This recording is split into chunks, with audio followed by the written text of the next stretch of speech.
Very good evening to you. I'm Lisa Broom with the CBC Evening News. In our top story tonight, students at the KFIL campus of the University of the West Indies will be paying increased fees come August. Kareem Smith has that story. Barbadian students at the KFIL campus of the University of the West Indies are facing an increase in tuition fees for the first time since they started paying in 2013. After inquiring about reports of an increase, the university revealed that it was advised to raise tuition by 43% across the board. However, this was rejected by administration. Instead, come next semester, tuition for the faculties of Social Sciences, Humanities and Education, and Science and Technology will move from $5,625 to $6,000, an increase of 6.67%. Meanwhile, tuition for the Faculty of Law will see a 2.18% increase, with Medical Sciences being the only faculty whose fees remain untouched. The move comes just days after Pro-Vice Chancellor of the institution, Sir Hilary Beckles, pleaded with regional governments to pay over $100 million owed to the university. In addition, experts are predicting serious financial difficulties unless the institution gets an annual injection of $75 million. Describing the increase as minimal, officials say this latest tuition hike is simply a response to inflation. The local campus has seen a significant fall in enrollment since Barbadians were asked to pay tuition, and it's unclear so far what effect, if any, this recent increase will have. In light of the changes, UE is encouraging students to take advantage of the financial assistance programs offered while they work to expand the scholarship programs. Kareem Smith, CBC News. Thanks, Kareem. Well, head of the Virgin Group, Sir Richard Branson, has suggested that Barbados may need to do more to emphasize the environmental aspects of its tourism product. He made the comment during a Business is an Adventure Leadership Conference at the Hilton Barbados this morning. The sold-out event was attended by a virtual who's who from the local business community, along with senior officials from some public sector entities, members of cabinet, and opposition leader Mia Motley. Several school children also attended the conference, having been extended a special invitation by Sir Richard. The most important thing you have is tourism, and you know, why do people come to Barbados? They come for its beauty, and they come for the species that are in the oceans of Barbados,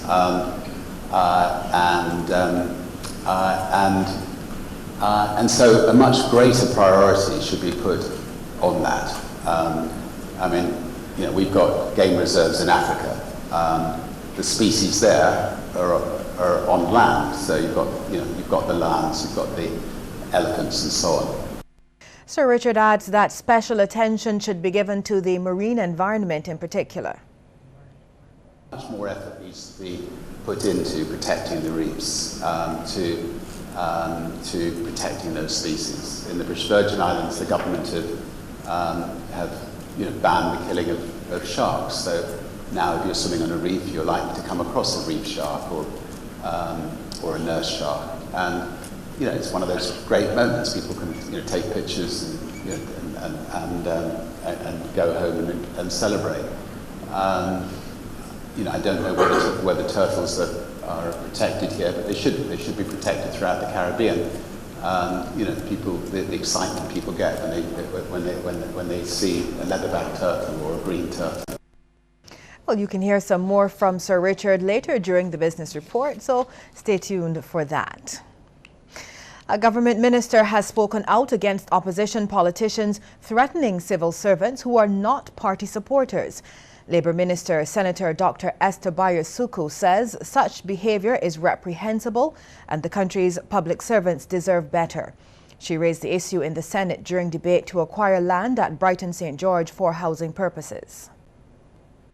When you can threaten officers who have 20 and 30 years in the service, you know, some less, some more, but you have long-standing officers, and you could say to them, well, if you're not with me, or if you don't even pledge to support me, you will have to look for a job. when we get into office. That's not how we should treat our civil service. Our civil service should never have to be in fear every time elections are called every 5 years as to what their fate will be. That should never have to happen. But I hear that these things happen. Arable lands which are lying idle should be brought back into production. The suggestion has come from Independent Senator Sir Roy Trotman, saying some significant decisions needed to be taken regarding agriculture. Sir Roy called for a better system to be put in place to enable land to be more productive, especially for food production. And we cannot afford, with a population that will be continuing to grow and therefore more mouths needing to be fed. We can't merely think in terms of housing, but we have to think as well as how we are going to provide adequately and appropriately for feeding, and how, if people are encouraged to make the effort to invest in the effort of production, how we are going in some manner better than we now do. Parliamentary Secretary in the Ministry of Finance and Economic Affairs, Senator Jepter Ince, supported the resolution, saying at least one part of St. George is being developed as an economic zone. I am of the opinion that from Salters to Market Hill, right up to Cottage Plantation, is fast becoming an economic zone. If you look at the businesses that are now being built, businesses that are now opening within that area, starting from Salters, the junction of Salters, and that is why I said that we have to pay special attention to what is happening, and we must create that balance. And within that economic zone, there must be greater need for agriculture. Barbados is quickly losing its land to jungle and bush, and an independent senator is warning that with a food import bill already hovering around $800 million, the loss is putting Barbados's food security in jeopardy. Professor Sir Henry Fraser says there's evidence that agricultural land across the island is down to a few thousand acres. There is no food security in Barbados. All across the wastelands of Christchurch and St. Philip, from where I live close to St. David's, going right to the east across the airport, all of this is deserted land, covered in, I beg your pardon, Mr. Deputy President, I beg the pardon of the ladies in the House, but covered by women's tongue and wild tamarind. I'm not sure which of them is more valuable to Barbados. The women's tongue is obviously hugely important. It controls our lives, but whether or not the river tamarind that has proliferated like an epidemic across the country will be of value to us commercially and industrially remains to be seen. There's more news after this break.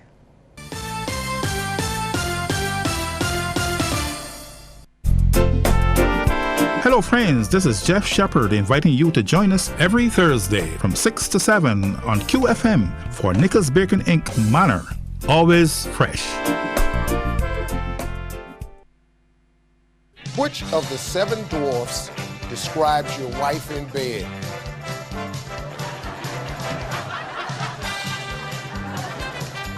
Name a celebrity who has a big mouth and is not afraid to use it.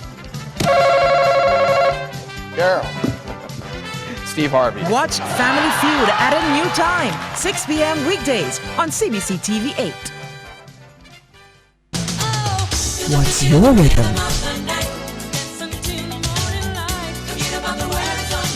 94.7 FM, the rhythm of life.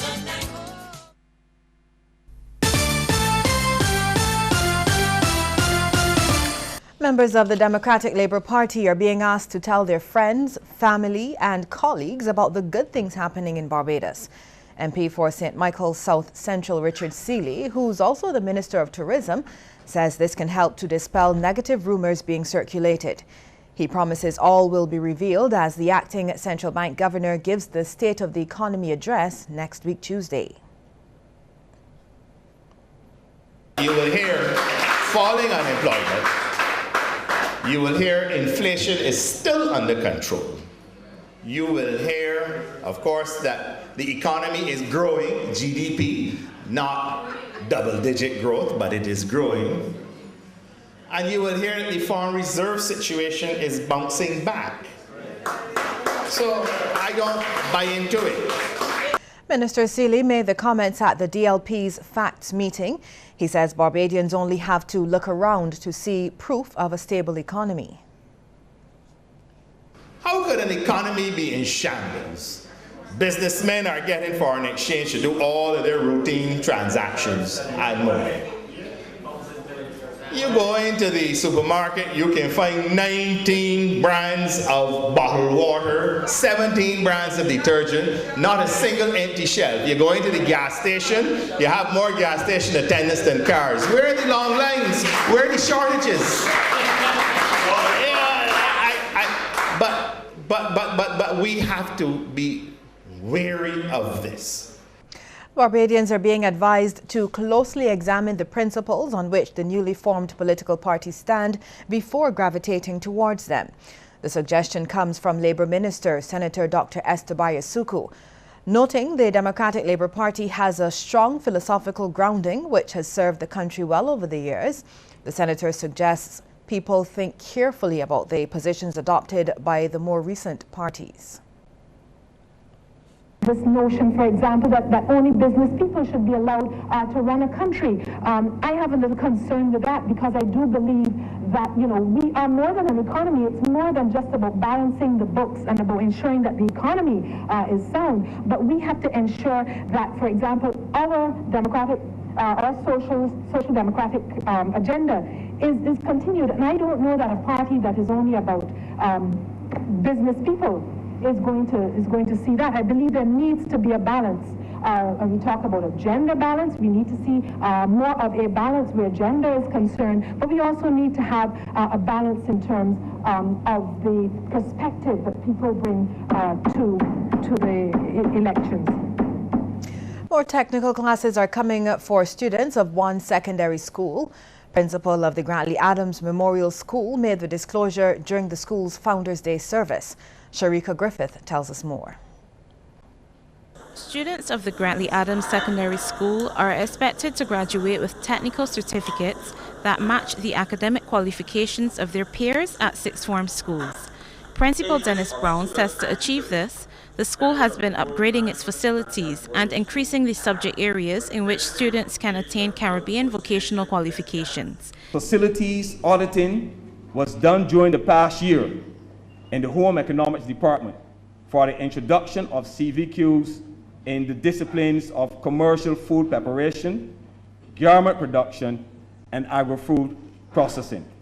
We have also received approval from the Technical and Vocational Education and Training TVET Council to be training centers for the Caribbean Vocational Qualification programs in Carpentry Level 2, Electrical Installation Level 2, Masonry Level 2, Plumbing Level 2. He was speaking during the school's Founders Day service, held after a flag-raising ceremony attended by past and present students. Mr. Brown says the CVQs will complement the traditional academic subjects in order to produce well-rounded students. The school continues to focus on remediation, which ensures that each year more students are capable of writing CXC-CSET examinations. With the inclusion of CVQ programs, we will now be able to cater to every school needs, every child's needs, whether academically and or vocationally. We will soon be known as the specialist school for technical and vocational studies. Past student Pastor Dave Leacock, in his feature address, encouraged students to make the most of their learning opportunities during their time at the school. Sharika Griffith, Cbc News. Thanks, Sharika. Well, still to come, a look at some of the stories making headlines across the region. Stay informed with news you can trust. Lawmen searching for the suspect or suspects responsible for a shooting. Current, accurate, Morning Barbados News, brought to you every Wednesday at 7 a.m. with the compliments of the Special Olympics Outreach and Skills Program, a project by the European Union. MCTV and HBO are hosting a movie night featuring the Angry Birds movie. We're inviting our subscribers to the movie package to join us on Sunday, May 7th, 4 p.m. to 6:30 p.m. at the Olympus Theaters. Come, watch the movie, take photos with the Angry Bird character, loads of selfies, and just have fun. Why are the birds so angry? Come see Red, Chuck, and Bomb foil Leonard's plans. Collect your movie pass from the MCTV office Monday through Saturday, 10 a.m. to 2 p.m. There will be a maximum of 3 passes per valid account number, 2 for children ages 5 through 11, and 1 for an adult 16 years and over. Conditions apply. It's the MCTV HBO Movie Night, Sunday, May 7th, Olympus Theaters. See you at the movies. MCTV and HBO Movie Night, with the compliments of Star Chick, Kids World Rentals, Pix Photo Booth, Pine Hill, Sunrise Chick, and Julie Party Rentals. Across the Caribbean, brought to you by CIBC First Caribbean. Dozens of Bahamian students studying in Barbados took advantage of advance voting ahead of next Wednesday's general election. As voting got underway at 8, students of the University of the West Indies, Cave Hill, Codrington College and the Caribbean Meteorology Institute exercised their democratic right. The polls are likely to be dominated by the incumbent Progressive Liberal Party, led by Prime Minister Perry Christie, and the Free National Movement under the leadership of Dr. Hubert Minnis. Honorary Consul for Bahamas in Barbados, Selwyn Smith, was pleased with the response to the advance poll. Voting also took place in Jamaica, Trinidad and Tobago, the United States, and as far away as China. This advance poll really made an effort to not only register, but to come out and vote. You see the line here. They tell me they should have nearly 100 students voting in this advance poll today. Satya Bootle of the Association of Bahamian Students says the student body is excited about voting. She says many want opportunities back home once they complete their studies. We have doctors, we have lawyers, we have psychologists, people in economics, and I think we all want job opportunities because we don't really choose to work in foreign places, but we have no choice sometimes. So I think job opportunities and opportunities for the youth to have a voice in our country is what I think we really want to see. And law student Matthew Walker says the general election represents a critical juncture in the Bahamas. So many things are happening at a very quick pace, and I've been here for 3 years now, and so many changes have been happening. So I'm really voting for my future. I'm voting for a change, and I'm voting for what I want to see the Bahamas become for my children and, for my generation. A veteran trade union leader in Guyana has once again called on the government to fulfill its promises to the working class. The plea was made by Lincoln Lewis during his May Day message. Royden James tells us more. Veteran trade unionist and General Secretary of the Guyana Trades Union Congress, Lincoln Lewis, firmly lamented the need in the national park on Monday for the full restoration of collective bargaining here. Even though the coalition has upheld the collective bargaining process, Mr. Lewis believes the process is not being fully honored. Today, we in the trade union movement, unified by President Granger, raises our voices in unity, calling on him to restore collective bargaining in the public sector and return the identity shop for the public service union. These are the things undermined by the previous government that was served by my brother Sam and Eddie.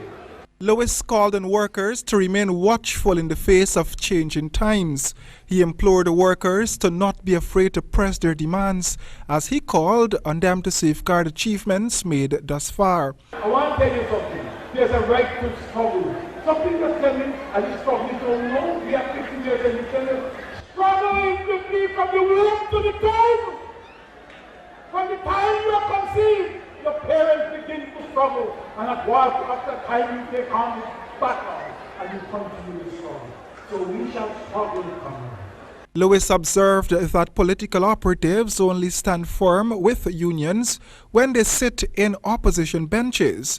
But when at the helm of government, it's difficult to get those very operatives to fight for those issues they were vocal about. Trinidad and Tobago's Prime Minister, Dr. Keith Rowley, spared no members of the opposition bench for what he says has been their campaign of misinformation on the property tax. During a public meeting, he accused the opposition leader of spreading mischievous propaganda. We get more in this CNC3 report. From lashing out at an opposition senator for playing the race card to allegedly divide the country on the property tax. That is the kind of parliamentarian we have in Trinidad and Tobago today. Appealing to racial considerations, dog whistle about people in Pinal and people in Chaguanas and what happening in Laventil and Beetham, dividing us by race and geography. To accusing opposition leader Kamala Persad-Bissessar of deferring the legislation for her own benefit. She came into office, took an oath of office to uphold the Constitution and the law. And the law was that you're required to make that contribution in property tax, as Mr. Imbert described to you tonight. You know what she did? She led her cabinet into giving amnesties from which she was a major beneficiary. 5 years. And wants that to be permanent. Prime Minister Dr. Keith Rowley came out all guns blazing as he slammed members of the opposition for insinuating that the country would become impoverished as a result of the implementation of the property tax. Addressing supporters at a public meeting on Tuesday evening, Dr. Rowley lamented that the tactics being used by the opposition is mischievous. Armed with a report from the Institute of Surveyors of Trinidad and Tobago, Dr. Rowley said technocrats corroborated the need for the tax. This is the position of the Institute of Surveyors of Trinidad and Tobago. If there was ever a time, a more prudent time, to review and update the property taxation system of the country, it is now. During his address, the Prime Minister maintained that the government was simply implementing the law and stressed that it was not a product of the current administration. Well, no word yet on whether Trinidad and Tobago will have to pay for cleanup efforts in Venezuela following Petrotrin's oil spill 1 week ago. On Sunday, oil washed ashore in that country, and a bilateral protocol sees Venezuela taking responsibility to clean up the effects on their side of the border. Answering questions posed by UNC Senator Wade Mark in today's Senate sitting, the Energy Minister says it is too early to assume costs. We go back to CNC3 for this report. On April 30th, we were informed by PDVSA that oil had reached the eastern Venezuelan coastline in the vicinity of Guerrilla. But it's not until all cleanup work is done in Venezuela will this country know if taxpayers will stand the cost for Petrotrin's oil spill reaching that country. But as you cross the international border and it goes into Venezuelan water, under the protocol they accept full responsibility for the cleanup, after which joint negotiations will take place as to what costs we will stand and what costs they will stand, if any. It's too early to say, but there are clear protocols as to who will stand the cost in incidents like this. Let the whole situation reach its natural conclusion. But as we speak, the Venezuelan authority are in full control of the cleanup on their side of the border. And after that, we will deal with liabilities. Answering questions posed by opposition Senator Wade Mark, Minister Khan admitted a main challenge at Petrotrin continues to be asset integrity. A 2003 tank assessment report identified 7 high-risk tanks. Number 70, the one responsible for this latest incident leaking 300 barrels into the Gulf of Paria, was included in that 14-year-old report. And the minister says last year a contract was awarded for the cleaning and inspection of these tanks at the refinery. As we speak, the cleaning of two crude oil tanks are in progress. These are tanks 182 and 183. This contract spans a 3-year period where it is hoped that we will clean and inspect and perform remedial work on 2 tanks per annum. He assures ongoing risk analysis that identify other at-risk tanks will see them added to the list of those in need of urgent repair. Across the Caribbean, brought to you by CIBC First Caribbean. We'll take a peek into the world of sports in just a moment, but first, here is a co-op tip.